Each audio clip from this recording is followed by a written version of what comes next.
All right now, Angie. All right, I planned on doing something different, but Lisa insists that I do her favorite poem. Thank you. So I'm going to do this.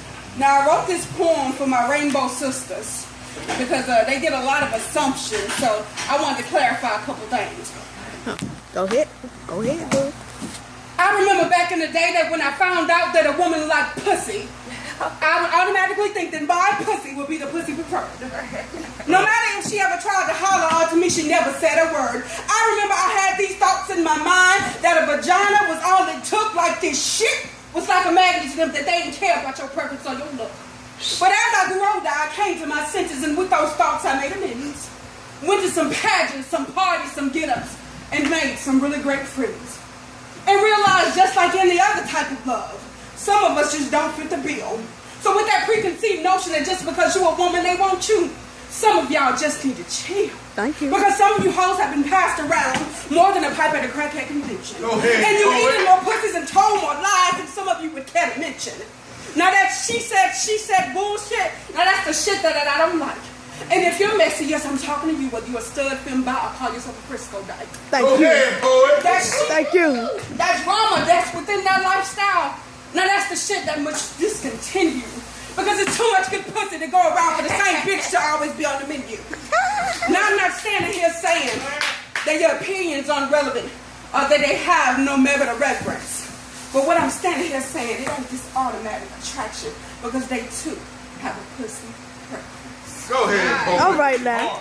Go ahead, poet. Yeah. Now this poem right here, I wrote it because of the situation that we're in right now as a race.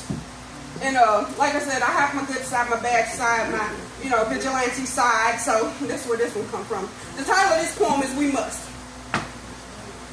We must overcome this self-segregation and its melanin separation that goes on right here within this very young nation. We must overcome. We must overcome this internal enjoyment felt with the downfall of one of our very own brothers and sisters. For we are not the descendants of Willie Lynch, but more so the flesh of pharaohs, goddesses, kings, and queens. We must overcome. We must overcome this boastful bragging on the bulging bellies of babies having babies with glorified terms like grandma and teen ma, and teach our young queens that they are more than worth the week. We must overcome. We must overcome these side eyes given to our naturalistas who choose not to have N at the ends of their roots, meaning Malaysian, Peruvian, Brazilian, and more so teach them that mimicry is not always a sign of praise, but more so that unyielding spirit of envy and competition. We must overcome. We must overcome this point to prove propaganda presented in hopes that those eyes of envy will somehow look upon us and not see this fantasy be defaced by our current realities.